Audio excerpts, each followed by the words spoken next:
Good morning students. पिछले कक्षा में हम लोग पढ़े थे समुच्चय के बारे में। ठीक है, समुच्चय और उसके अवयव के बारे में पढ़े थे। आज हम लोग पढ़ेंगे कि समुच्चय को लिखने की विधि क्या है, कितने प्रकार से लिखा जाता है, कैसे उसे लिखा जाता है, कैसे दिखाया जाता है, वो हम लोग आज पढ़ेंगे आगे। और उसके बाद फर्स्ट चैप्टर भी हम लोग इसको सॉल्व करेंगे। एक प्रश्नावली 1.1 को भी हम लोग हल करेंगे। तो पहले हम लोग जान लेते हैं कि हमारा जो है समुच्चय जो है उसके लिखने का तरीका क्या है, विधि क्या है, कितने तरीके से लिखा जाता है। तो आते हैं हम लोग बोर्ड पे, देखिएगा। सामान्यतः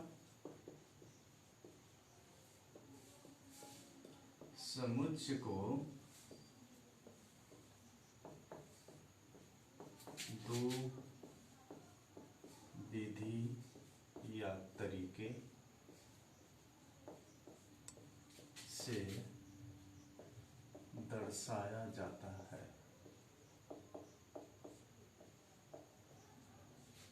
ठीक है, पहला विधि जो है हमारा वो है हमारा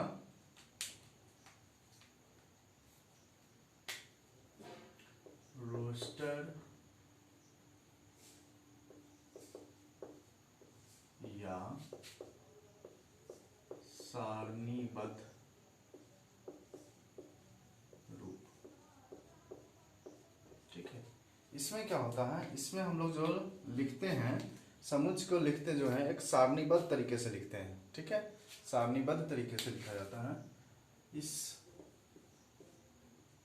विधि में समुच्चय के अवयवों को सारणीबद्ध रूप में लिखा जाता है और प्रत्येक अवयव या सदस्य, पढ़ चुके हैं हम लोग, अवयव या अवयव को अर्धविराम, जिसको इंग्लिश में कॉमा भी कहते हैं, अर्धविराम या कॉमा से अलग करते हैं और करते हैं, साथ ही सभी अवयवों को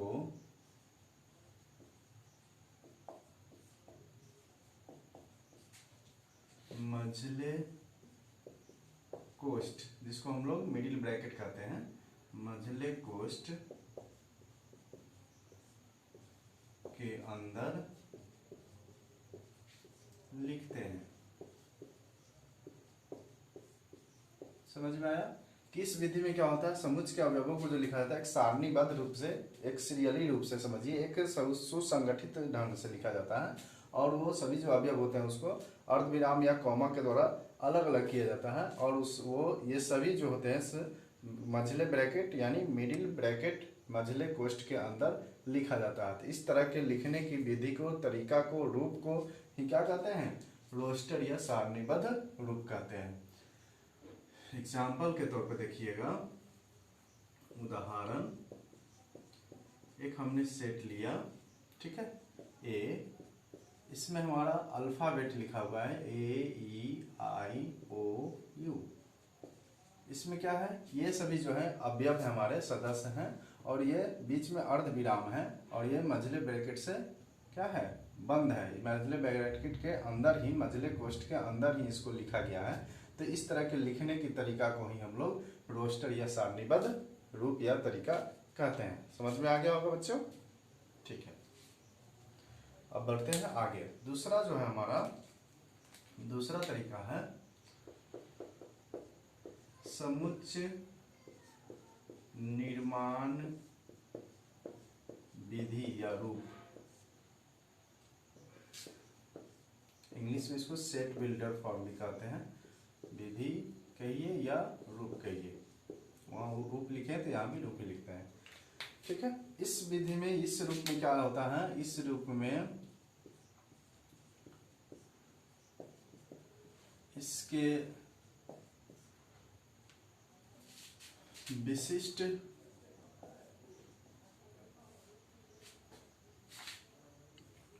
गुण वाले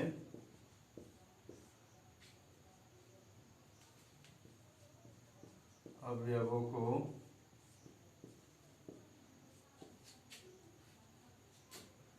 भाषा के रूप में लिखा जाता है। भाषा कहिए या कथन के रूप में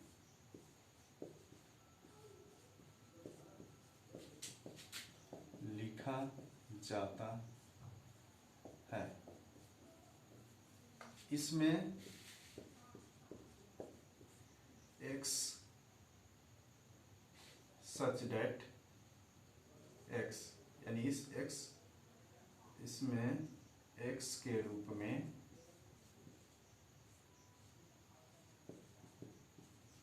अवयव को मान लिया जाता है। यह दूसरा चीज भी मान सकते हैं, लेकिन जनरली x के रूप में ही मान लेते हैं, मान लिया जाता है। लिख सकते हैं दूसरे y z भी मान सकते हैं।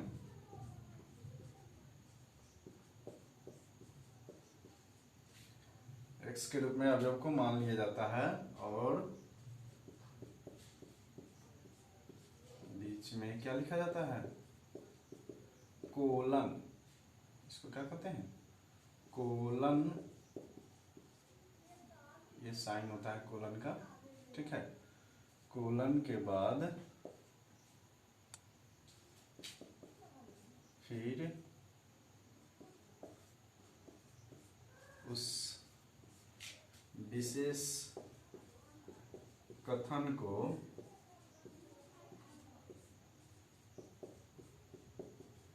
लिख कर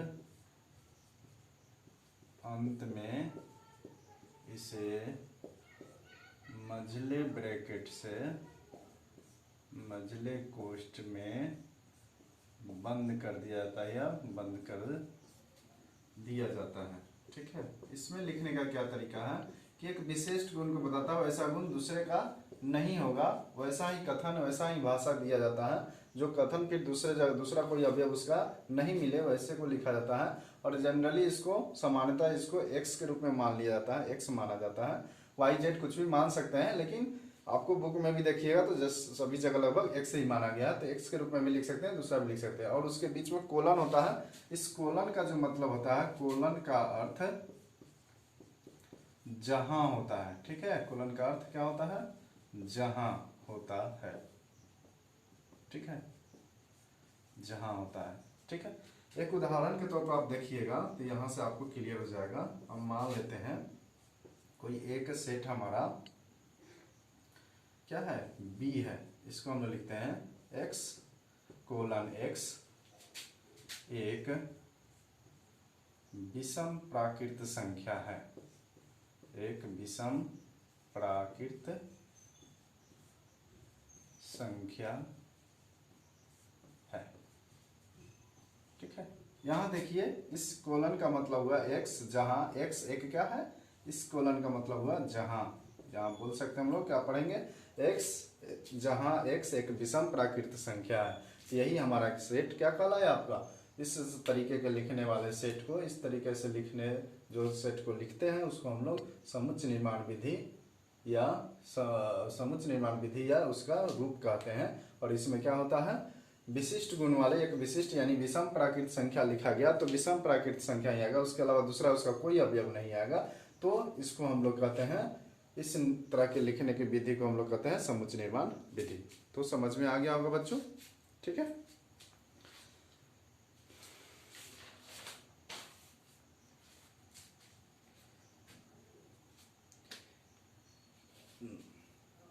यहाँ तक क्लियर। एक पॉइंट और है इसमें, आप इस पॉइंट को नोट आउट लिख सकते हैं कि रोस्टर फॉर्म में, इसको मिटा दे रहे हैं,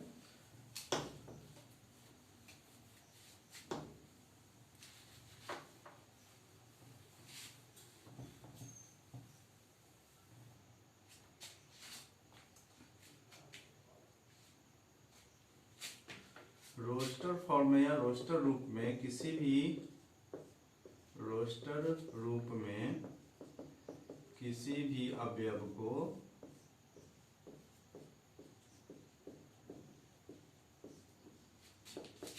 दोबारा नहीं लिखा जाता है। ठीक है, दोबारा नहीं लिखा जाता है। ठीक है, इस चीज को जैसे उदाहरण के रूप में लिख सकते हैं, आप देख सकते हैं उदाहरण में कि ये उदाहरण है आपका एक, मान लेते हैं हमारा एक सेट दिया हुआ है ये। ठीक है, ये है सेट, एक दिया हुआ है सेट आपको कि स्कूल है, SCHOOL। ठीक है, इसको हम लोग रोस्टर रूप में लिखना है। स्कूल के अवयवों को हम लोग को रोस्टर के रूप में दिखाना है, तो इसको क्या लिखेंगे, SCHOOL, यही इसका रोस्टर फॉर्म। यहाँ डबल ओ है तो डबल ओ नहीं लिख सकते हैं, एक ही बार लिख सकते हैं, रिपीट नहीं कर सकते हैं। ठीक है, तो ये भी याद रखिएगा बच्चों, ध्यान में रखिएगा कि रोस्टर रूप में जब भी किसी भी अवयव को लिखते हैं तो वो दोबारा नहीं लिखा जाता, एक ही बार लिखा जाता है। ठीक है, यहाँ तक क्लियर। तो आप लोग समझ गए कहाँ तक कि समुच्च किसको कहते हैं, समुच्च के अवयव क्या है, उसको किस तरह से लिखा जाता है। ये फर्स्ट क्लास में हम लोग पढ़े। इस क्लास में हम लोगों ने अभी पढ़ा है कि रोस्टर लिखने का तरीका क्या है, कितने विधि से इसको लिखते हैं, कितने विधि से इसको दर्शाते हैं, वो हमने बताया। यही फर्स्ट चैप्टर से पहले आपका ये आपका टॉपिक है, यही आपको पढ़ना था, इसको पढ़ लिए। अब हम लोग प्रश्नावली 1.1 को करेंगे। ठीक है, तो निकालिए बुक और 1.1 का फर्स्ट क्वेश्चन देखते हैं।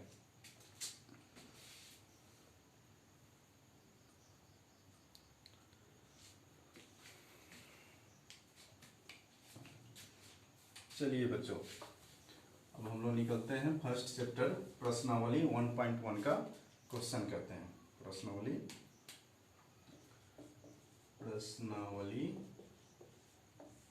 1.1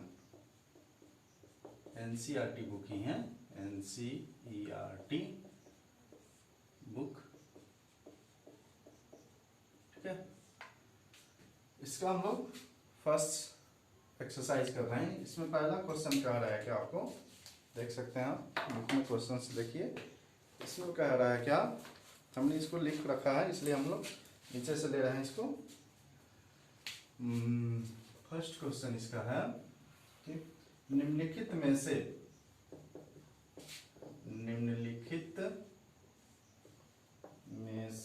कौन से समुच्च हैं, पहचानना है आपको कि कौन से समुच्च हैं और अपने उत्तर का औचित्य भी देना। अगर समुच्च है तो क्यों है, और समुच्च नहीं है तो क्यों नहीं है, किस कारण से नहीं है। अपने उत्तर का औचित्य भी देना है, कारण भी देना है, काउज भी देना है कि ये किस कारण से नहीं है। ठीक है, इसका फर्स्ट क्वेश्चन है जे अक्षर से प्रारंभ होने वाले वर्ष के सभी महीनों का समुच्चय, सभी महीनों का समुच्चय।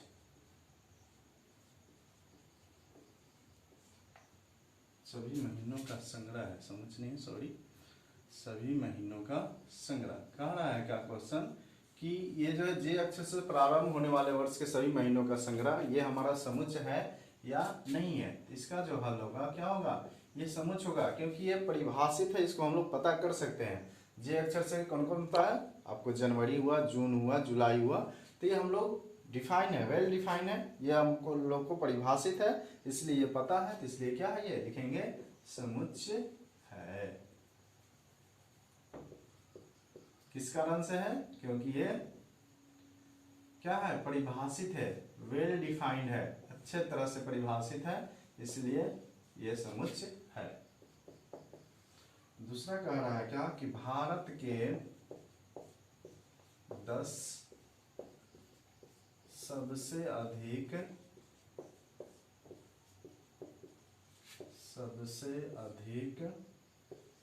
प्रतिभाशाली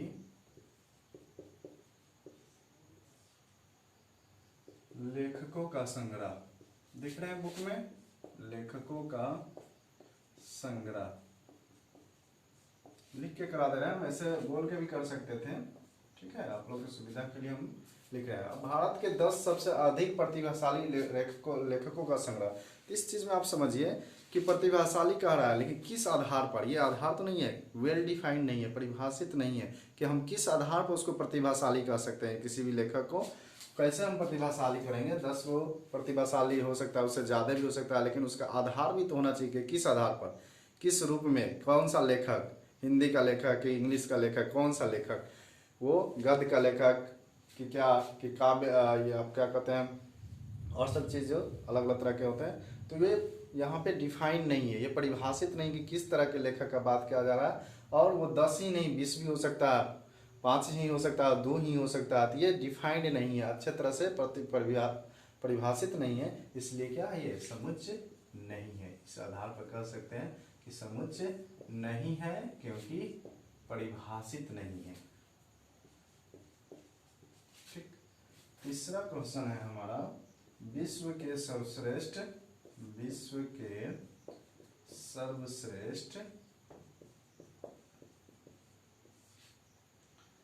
11